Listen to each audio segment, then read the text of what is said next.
Lesson number 1. Sun Tzu said, "We may distinguish 6 kinds of terrain, to wit: 1. Accessible ground. 2. Entangling ground. 3. Temporising ground. 4. Narrow passes. 5. Precipitous heights. 6. Positions at a great distance from the enemy." Ground which can be freely traversed by both sides is called accessible. For soldiers fighting throughout history, terrain referred to the physical ground they were fighting on. In the modern world, it can refer to the economic environment. Both have the same effects. Some terrain can be altered, and some cannot. It did not take long since the development of the internet for people to realise that they could make money online. The market was extremely accessible, with low barriers to entry, meaning it was easier to make money than ever before. However, cheap costs and accessible conditions meant the market soon contained lots of competitors, all vying for a piece of the financial pie. Be aware that if something is accessible to you, it may be accessible to your enemies too. If you reach the top, it could be easy for somebody to take that spot away from you. Lesson number 2. Ground which can be abandoned but is hard to reoccupy is called entangling. The Chinese had taken a key hill in the Korean War from the US and Canadian armies. After trying to recapture the hill without success, they eventually sent up a scouting and sniper team led by French-Canadian Leo Major. By silently climbing the hill, they then used the cover of darkness to open fire and panic the Chinese troops, who were expecting the attack to come from outside their territory rather than from within it. This barrage helped the team finally recapture the hill in the early hours. Ground that is hard to reoccupy, such as a hill, forest or a market monopoly, are important to keep once you occupy them. As it is good to defend entangling ground, you should attempt to prevent enemies from taking it. Lesson number 3. When the position is such that neither side will gain by making the first move, it is called temporising ground. Stalemate occurred on the Western Front in World War I as German troops became exhausted from covering up to 25 miles a day. Both sides were digging trenches to stop themselves from being killed, and using sitting machine guns to inflict heavy losses to any attack from the enemy. Be wary of being enticed out of a strong position, particularly if your rival is also in a strong spot.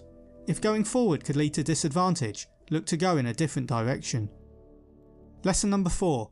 With regard to narrow passes, if you can occupy them first, let them be strongly garrisoned and await the advent of the enemy. Despite being severely outnumbered, the Greeks, led by Spartan king Leonidas, held the narrow mountain pass of Thermopylae for days by blocking the only road the large Persian army could pass. Certain environments, if reached first, can be held with ease using a small amount of resource. If you find the opponent is already there, it may be ineffective to attack. Lesson number 5. With regard to precipitous heights, if you are beforehand with your adversary, you should occupy the raised and sunny spots and there wait for him to come up. Julius Caesar's forces took on Pompey the Great's Spanish army in the Great Roman Civil War. After Pompey's men had camped on a hill, Caesar decided to camp close to the foot of it. In the springtime, a combination of several storms and the snow melting from the mountains led to flooding, which in particular affected the lower land. Caesar's troops could not forage for food, leading to famine and disease. Occupying a high position has natural advantages. If you are battling a higher, stronger enemy, the best tactics are trickery and surprise. Lesson number 6. If you are situated at a great distance from the enemy, and the strength of the two armies is equal, it is not easy to provoke a battle, and fighting will be to your disadvantage. The Grande Armée began their invasion of Russia travelling vast distances on horseback and on foot. Napoleon made the mistake of exhausting his horses by having them carry men, heavy weapons and provisions. He lost thousands of them as a result. This badly restricted how effective the French troops were, as it interrupted the supplies that were required for such a large amount of men to live on the road. If you want to compete but are a long distance away, be aware that the time and effort to get into position may leave you in a poor position to challenge. Lesson number 7. Now an army is exposed to 6 several calamities, not arising from natural causes but from faults for which the general is responsible. These are 1. Flight, 2. Insubordination, 3. Collapse, 4. Ruin, 5. Disorganisation, 6. Rout. Other conditions being equal, if one force is held against another 10 times its size, the result will be the flight of the former. Papaphlasus positioned his Greek soldiers so that they had a decent view of the plain ahead and awaited the enemy. After Ibrahim's enormous Egyptian army arrived for them to see, some of the Greeks lost courage, and when night fell, many of them fled from the field of battle. Despite losing some of his men, Papophlasus valiantly fought on. After he was defeated and killed, his body was placed on a post as a mark of respect from his opponent. When facing a much larger foe, taking them on directly is foolish. Even if you are the stronger outfit, avoid a direct conflict. Instead, stay away from wasting resources by using superior tactics. Lesson number 8. When the common soldiers are too strong and their officers too weak, the result is insubordination. When the officers are too strong and the common soldiers too weak, the result is collapse. King Edward II was indecisive and weak. As a result, he invaded Scotland without the backing of one of his most powerful noblemen, Thomas of Lancaster. Edward's remaining nobles argued over who should have the role of leader prior to a battle, and once the battle began, the English were completely defeated. It is bad if your commands are weak, but it is worse if you allow your commands to be disobeyed. Lesson number 9. When the higher officers are angry and insubordinate, and on meeting the enemy give battle on their own account from a feeling of resentment, before the commander-in-chief can tell whether or not he is in a position to fight, the result is ruin. An overconfident Roman general, Lucius Licinius Murena, ignored orders to stop his operations against the kingdom of Pontus. He provoked a war by launching raids into the kingdom, despite his senate telling him not to. At a river, the Romans had captured a small number of Pontic troops, but spared their lives for too long. The larger Pontic army arrived, and together they attacked the badly prepared Romans, forcing them to retreat and lose the battle. Coordinate your actions with others, and work with them to succeed. Failure to do so in a business could mean many departments working independently and seeking their own successes, potentially at the expense of the others. Lesson number 10. When the general is weak and without authority, when his orders are not clear and distinct, when there are no fixed duties assigned to officers and men, and the ranks are formed in a slovenly, haphazard manner, the result is utter disorganisation. The secret of war lies in the communications. Napoleon Bonaparte. More specifically, General Baden-Powell added, "The secret of getting successful work out of your trained men lies in one nutshell, in the clearness of the instructions they receive."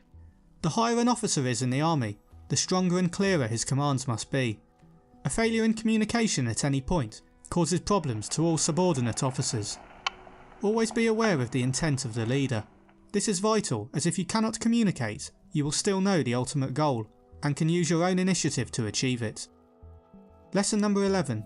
When a general, unable to estimate the enemy's strength, allows an inferior force to engage a larger one, or hurls a weak detachment against a powerful one, and neglects to place picked soldiers in the front rank, the result must be rout.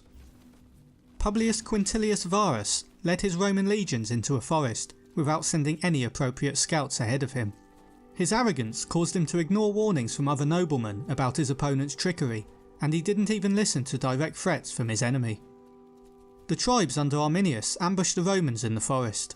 Unable to get into battle positions, Varus and his men were slaughtered. Intelligence is key, and it is crucial to know your opponent's strengths. In business, who you put on the front line will greatly affect the first impression you present. Lesson number 12.